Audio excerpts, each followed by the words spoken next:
Hi, I'm Andy Greider, Chief Academic Officer of the middle schools in Stafford County Public Schools. And I'm here with all of the middle school principals in Stafford County. Hi, I'm Mike Archibald, principal at Rodney Thompson Middle School. Hi, I'm Mary Grace McGraw, principal of Shirley Heim. Katie Werner from Gale Middle School. Hi, I'm Robin Lloyd from Drew Middle School. Andrew Babke, Dixon Smith Middle. Robert Bingham, H.H. Poole Middle School. Scott Olchenko, Stafford Middle School. And I'm William Boatwright, principal of A.G. Wright Middle School. And we're here to tell you about the exciting changes that are coming to our middle school program next year. This presentation will provide an overview of Virginia's profile of a graduate, the driving force behind changes in Virginia's schools. We'll look at some student achievement data trends from Stafford Middle School students. Both this year and last year, middle school principals examined research into best practices in middle school. The major findings of that research will be presented. Finally, we'll look at changes to our middle school curriculum and to the middle school schedule that will allow our schools to implement those best practices. Based on the profile of a graduate, the focus on student learning is the application of information. Much of the focus has been students understanding and knowing concepts. This shift to application of knowledge and skills mirrors the competencies students will need beyond high school. Based on current estimates, by 2021, about 500,000 new jobs will be created in Virginia, many in scientific, technical, or healthcare areas. To be eligible and competitive for job opportunities in tomorrow's economy, Virginia's public school students will need opportunities to learn about multiple subject areas and to use personal skills during their educational years. The need to reconsider how Virginia children are educated stems from the evolution to a complex economy, with diverse and rapid change as underlying forces rather than stability and standard workforce practices. This schematic was developed by the Virginia Department of Education to illustrate the core competencies that all children from K-12 will develop through their school careers. Notice that content knowledge is only one of 4 areas of focus for our learners. With decreased verified credits in high school, resulting in fewer SOL tests that students have to take, Virginia has taken a proactive measure to address the needs of learners. While we still have SOL tests in certain subjects and grades, a shift on problem-based and project-based learning has really taken hold.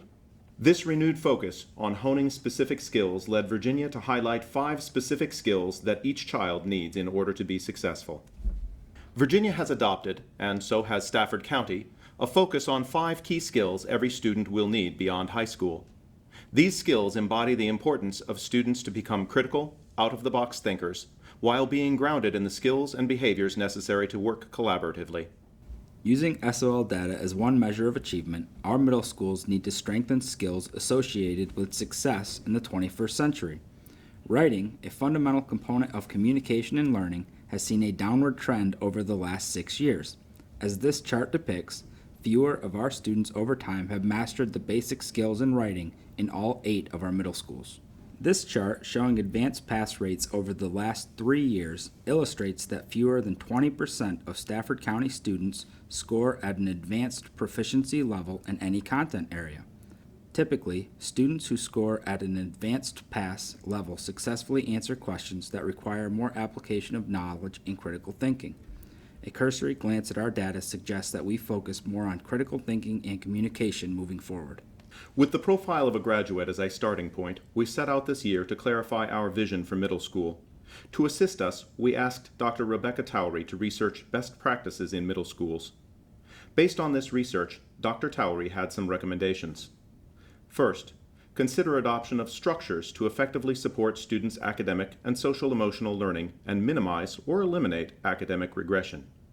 These might include interdisciplinary teaming with heterogeneous student grouping, cross-curricular opportunities, multi-tiered systems of support by additional time and support based on students' needs, and advisory time, sometime during the day for social-emotional wellness for students. This could happen during flex time. Second, consider ways to increase students' exposure to electives and world languages, providing more opportunities for exploring different content areas and career possibilities. Third, ensure middle-level educators and administrators receive appropriate, differentiated professional development and training to meet social, emotional, and academic needs of middle-level learners, with time dedicated to culturally responsive teaching. On interdisciplinary teams, students share the same core content teachers even if they do not have these teachers during the same class period. That means that teachers can work with specific groups of students every day so those teachers and students get to know each other better. It's like having a small school within each grade level. The team structure enables teachers to meet with students and parents together more easily. Teachers can share effective strategies, and teachers can plan integrated lessons and units. While teaming may not involve all 4 content teachers, it can involve 2, 3, or 4 teachers, making the school a little bit smaller and easier for the students to manage.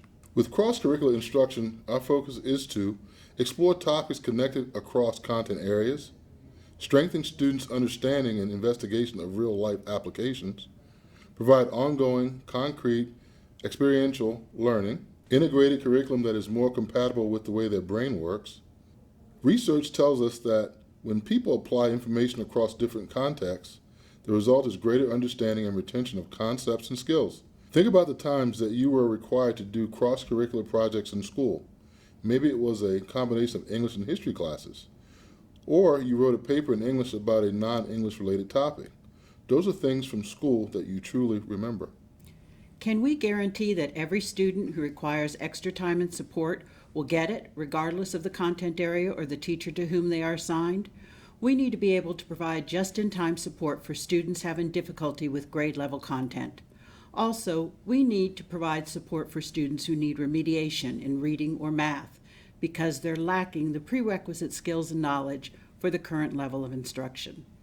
All students will learn content and skills in the regular classroom, but some students require a little extra time to achieve mastery. Even the brightest students may struggle with a particular skill or concept. Flex time will happen approximately 30 minutes a day, every day. During flex time on certain days, students will be able to access this just-in-time support. What we've learned over the last few years is that not all students need English and math every day. And while some students may need a little extra time and help that they can access during flex time, other students need more significant additional time and support. Looking at the graphic, you will note that about 10% of middle school students are 2 or more grade levels behind in reading and mathematics.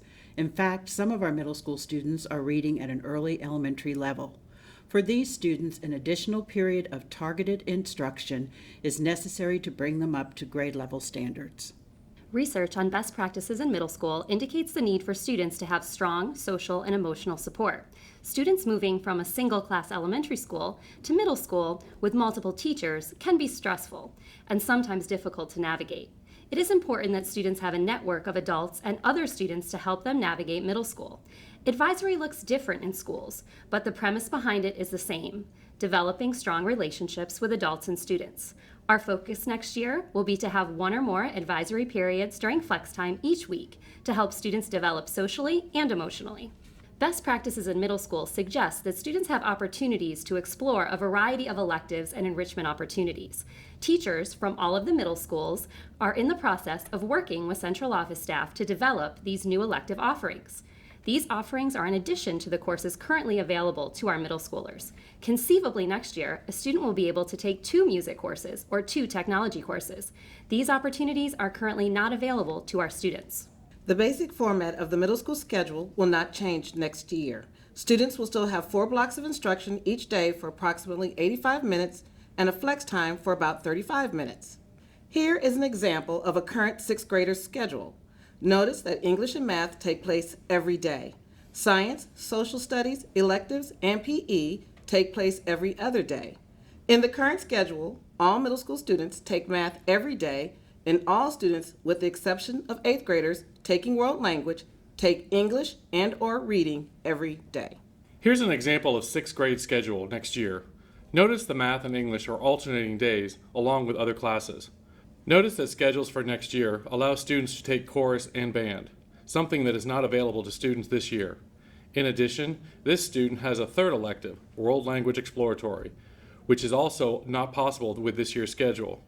The new schedule permits students to have a greater choice in elective, which eliminates math and English every day for students who do not need it. In this example, 7th grade schedule, the student has an additional math class, Knowing Mathematics. The reason this student has an additional math class is because this student is 2 or more grade levels below 7th grade in math skills. Despite needing extra support in math, this student receives a second elective, Spanish Part A, a course not offered in this year's schedule, but available to students next year. In this sample 8th grade schedule, this student requires an additional reading class. Despite the additional reading class, this student still has access to 2 electives, Engineering and Design and STEM Innovations. The new schedule allows students to take classes that appeal to their interests and strengths while focusing on the 5 C's of critical thinking, collaboration, creativity, communication, and citizenship that are outlined in the profile of a graduate. We hope that this presentation has been helpful in understanding the changes to the middle school program for next year. It's important to note that these changes stemmed from our Commonwealth's focus on profile of a graduate and current research into best practices in middle school. We appreciate the support of our community in developing the best possible educational experience for our students. We appreciate your support. Thank you.